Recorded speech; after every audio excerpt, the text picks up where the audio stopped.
labels thinking behind slowing down? Is that trying to squeeze every dollar out of that project, or like,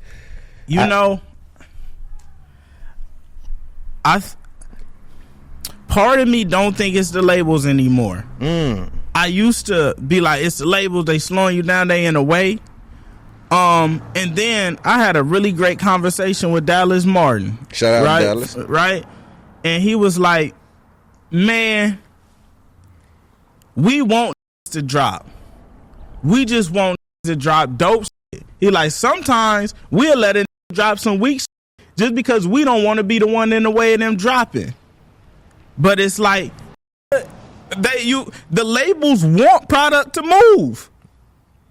Like, Right. why would they want less product to that move? makes sense. And you hot.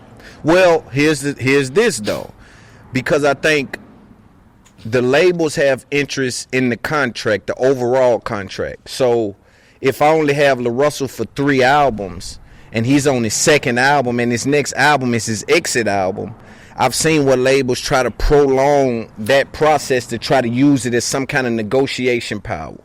To say, yo, hold on, but you can't drop that one till we get to re-sign. And they keep denying it. They don't say it flat out like that.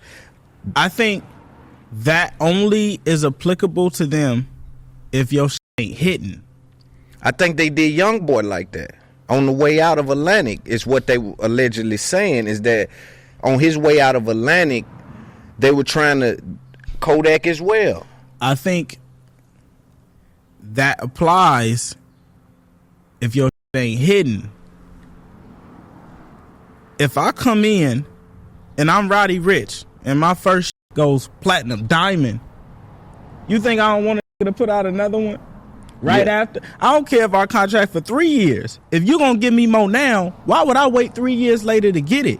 But if it ain't that, then it's like, we need to have you here until we get that again. You feel me? Or it could be looked at as a loss for the label if they say, we've made a lot of money, but we dumped $2 million into getting your brand to a place where it's noticeable. It's a very recognizable brand.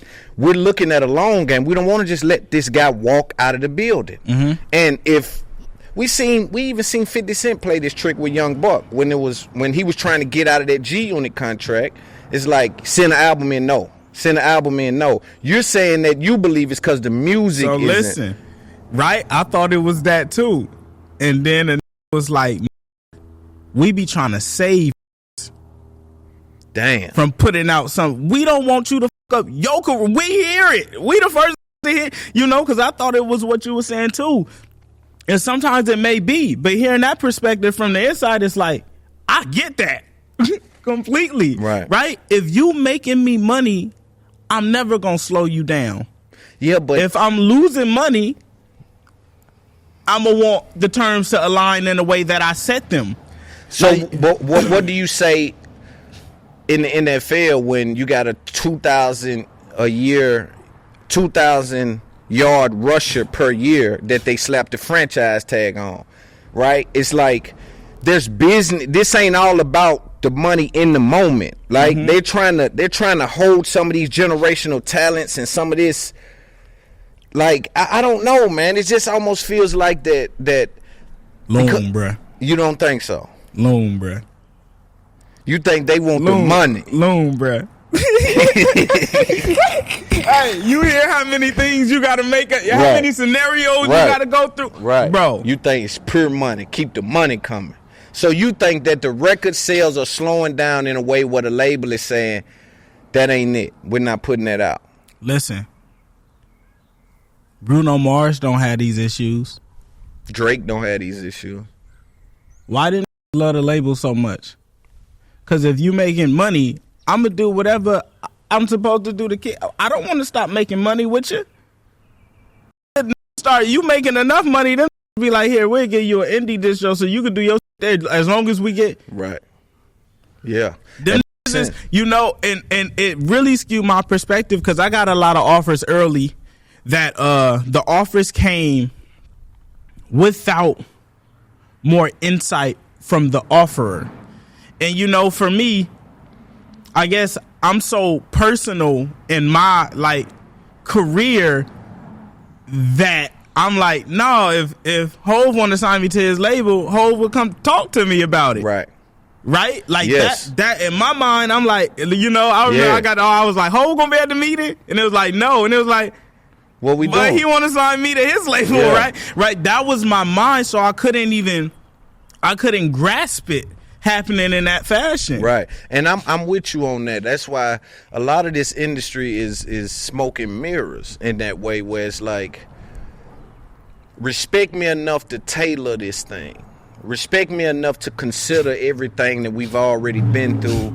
Me traveling the world by myself, building this thing. You dig what I'm saying? Like, I get into some of these meetings, because I've had meetings with everybody as well, and I'm just like, oh, y'all don't know, we gonna have an issue because y'all don't understand the product. You know what I'm saying? Y'all look at the numbers, but the numbers is that way because I understand the product. Yeah. We can those numbers up. See, but that's the thing, is like we give them too much benefit of the doubt. Not benefit of the doubt. Like what matters to us doesn't matter to them. Right? The bank doesn't care what you use this loan for, as long as you pay them back. But we be wanting them to care about the art as much as us. And it's like, they're not artists. Right. They're investors. Right. Hearing that really like altered my perspective completely. And it was like, I start going through a bunch of situations I'll see online with artists who like, man, the label did this. And I start just like, you could find rationale in everything when you hear full disclosure. It's just like, man, it's the nature of the beast. That's the kind of business that is. So It's like, if you're gonna do any business in that business, just know it come with that type of energy. Like, them there to make money. Some care, but the who cut the checks is there to make money. Yeah. And they'll get put out if they don't make money. So they do have a parallel. So it really can't bet on you, because if you know, it's like, if it's gonna really take you 5 years, that's my boss looking at me for 5 years like, when this gonna start making money. Right. That's up, but that's how it is. When you the Rock Nation situation, when you asked about Hov, what was the thinking? What was they saying? Thanks for watching this clip from It's Up There podcast. To see the rest of the interview, click one of the boxes on the screen. Also join Discord and Patreon to be in our community.